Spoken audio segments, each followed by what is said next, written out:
Hi, Mr. Dre. How are you doing today? I'm good, thank you. My name is Vanessa, nurse practitioner student. Could you go ahead and verify your name and your date of birth for us?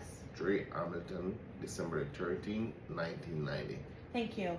Today we'll be doing a respiratory assessment. I will be inspecting your chest, palpating, tapping, and also listening to your lung sounds. Do I have your permission to do that? Yes. Thank you.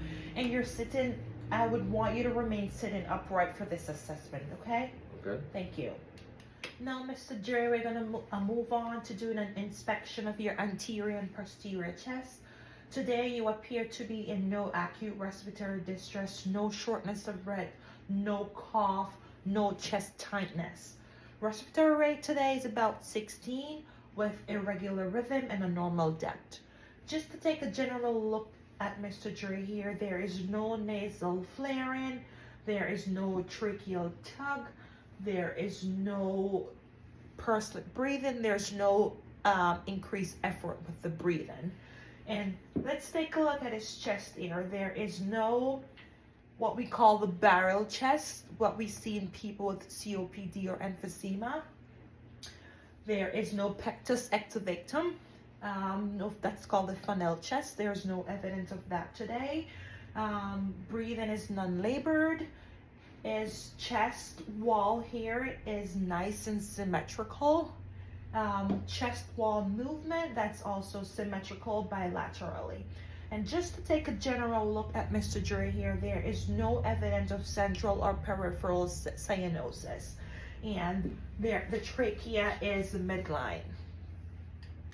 Now, Mr. Jerry, we're going to go ahead and palpate both anterior and posterior chest wall. So first, I'm going to palpate for any tenderness, any crepitus, or any subcutaneous emphysema. So please let me know if you're having any sort of discomfort during this exam. Okay. Now I'll do the same to the anterior chest wall.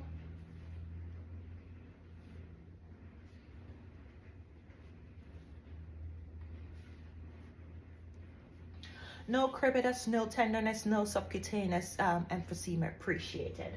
Now we're gonna go ahead and check what we call the tactile fremitus. I'm gonna place my hands over the lungs field while you repeat 99. 99, 99, 99, 99, 99, 99. We can also repeat this in the anterior chest wall. 99, 99, 99, 99. Okay, normal vibration, symmetrical, which is a normal finding. Now we're gonna go ahead and evaluate for chest expansion. I'm gonna go ahead and place my hands here. I'm gonna have you take some nice deep breaths. Great. And chest wall expansion is symmetrical bilaterally. So now I'm gonna go ahead and palpate for the trachea.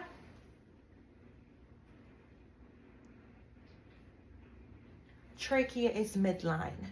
Also, while we're in this neck area, we can go ahead and check for cervical and supraclavicular lymph nodes.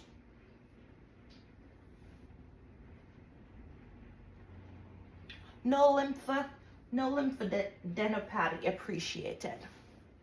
Thank you. Now, Mr. Jerry, we're going to move on to percussion. So pretty much I'm going to be tapping your back here over all your lungs fields. And we're going to do this posterior and anteriorly.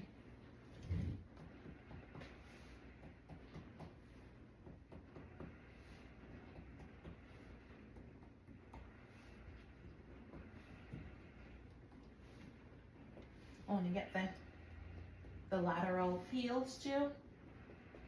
And all finding is resonance, which is normal.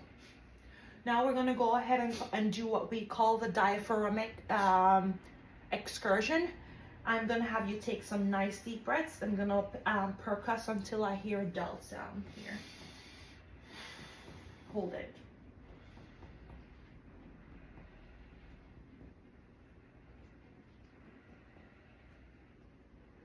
And dull is right here. All right. I'm gonna do like an estimate because obviously we're in a shirt for privacy. I'm gonna have you take another deep breath, and I'm gonna percuss down again. So I hear a dowel again. Find it there. And I'm gonna use a ruler just to get just a quick estimate.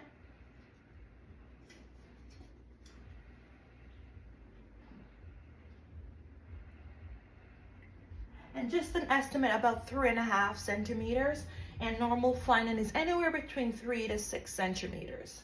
Like much LT athletes tend to have up to 7, which is normal in LT, very active people.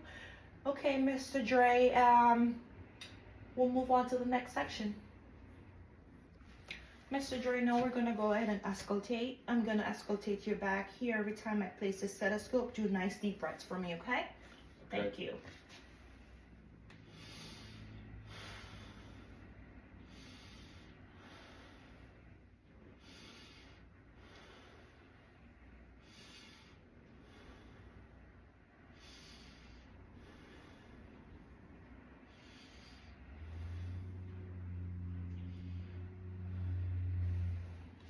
No abnormal lung sounds were appreciated.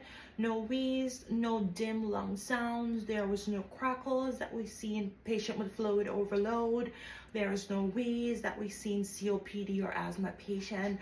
No friction were appreciated. We're gonna go ahead and do just a few tests that we just to rule out any sort of consolidation that we find in like patient with pneumonia. Okay, Mr. Dre? So first we're gonna do the first test called egophony.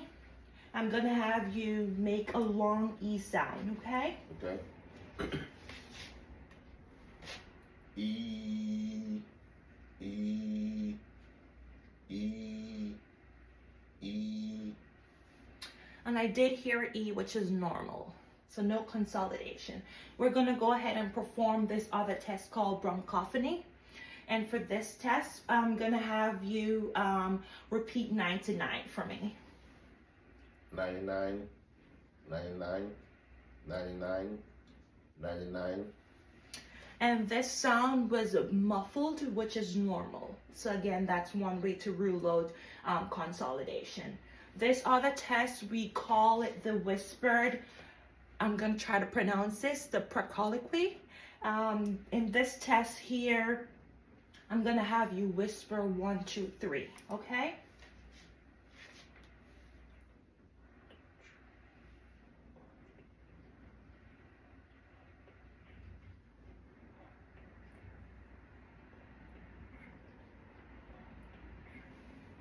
I did not hear anything at all, which is normal. So that again, we're ruling out consolidation. You seem to be in a great shape. Keep up the good work. Keep exercising those lungs. Keep active. Thank you for your participation.